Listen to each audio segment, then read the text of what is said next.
Welcome, friends. We have reached John chapter 19. Pilate found no fault in him, but the Jewish nation did. So Pilate released unto them Barabbas, and delivered them Jesus. This is sad, but this was necessary for our salvation. We're going to read chapter 19 of John. Then Pilate therefore took Jesus and scourged him. And the soldiers platted a crown of thorns and put it on his head. And they put on him a purple robe and said, Hail, King of the Jews! And they smote him with their hands. Pilate therefore went forth again and saith unto them, Behold, I bring him forth to you, that ye may know that I find no fault in him. Then came Jesus forth, wearing the crown of thorns and the purple robe. And Pilate saith unto them, Behold the man. When the chief priests therefore and officers saw him, they cried out, saying, Crucify him, crucify him. Pilate saith unto them, Take ye him and crucify him, for I find no fault in him.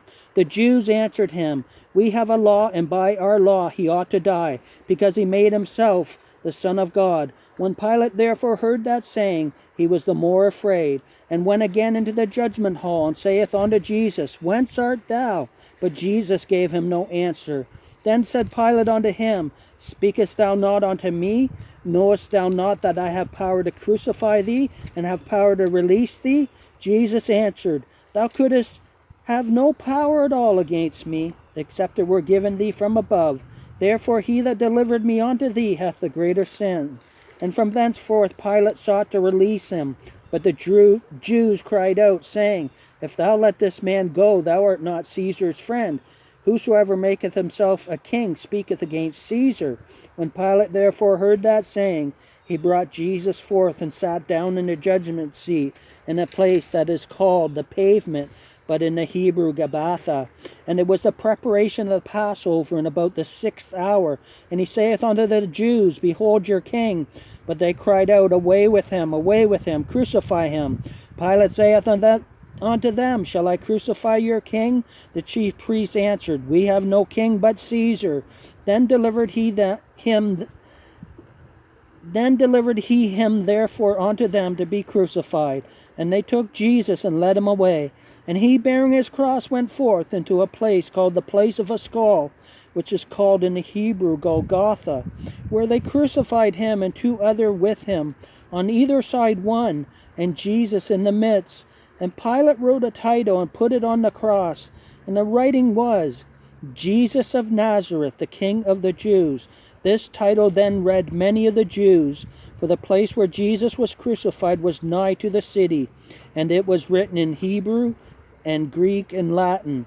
Then said the chief priests of the Jews to Pilate, Write not the King of the Jews, but that he said, I am King of the Jews.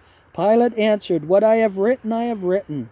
Then the soldiers, when they had crucified Jesus, took his garments, and made 4 parts to every soldier a part, and also his coat. Now the coat was without seam, woven from the top throughout. They said therefore among themselves, Let us not read it, but cast lots for it, whose it shall be, that the scripture might be fulfilled, which saith, They parted my raiment among them, and for my vesture they did cast lots. These things therefore the soldiers did. Now there stood by the cross of Jesus his mother and his mother's sister, Mary the wife of Cleophas, and Mary Magdalene. When Jesus therefore saw his mother and the disciple standing by, whom he loved, he saith unto his mother, Woman, behold thy son. Then saith he to the disciple, Behold thy mother. And from that hour that disciple took her unto his own home. After this, Jesus, knowing that all things were now accomplished, that the scripture might be fulfilled, saith, I thirst. Now there was set a vessel full of vinegar, and they filled a sponge with vinegar, and put it upon hyssop, and put it to his mouth. When Jesus therefore had received the vinegar, he said, It is finished. And he bowed his head and gave up the ghost. The Jews therefore, because it was the preparation that the body should not remain upon the cross on the Sabbath day, for that Sabbath day was a high day, besought Pilate that their legs might be broken, and that they might be taken away. Then came the soldiers and brake the legs of the first, and of the other which was crucified with him.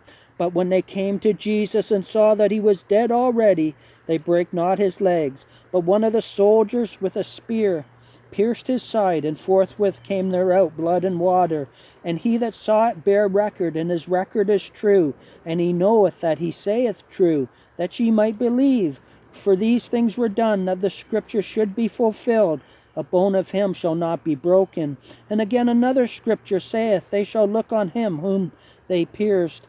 After this Joseph of Arimathea, being a disciple of Jesus, but secretly for fear of the Jews, besought Pilate that he might take away the body of Jesus. And Pilate gave him leave. He came therefore and took the body of Jesus. And there came also Nicodemus, which at the first came to Jesus by night, and brought a mixture of myrrh and aloes, about 100 pound weight. Then took they the body of Jesus, and wound it in linen clothes, with the spices, as the manner of the Jews is to bury. Now in the place where he was crucified there was a garden, and in the garden a new sepulchre, wherein was never man yet laid. There laid they Jesus therefore, because of the Jews' preparation day, for the sepulchre was nigh at hand. Thank you, friends, for listening. That was John chapter 19. We soon will go to John chapter 20. We'll pause.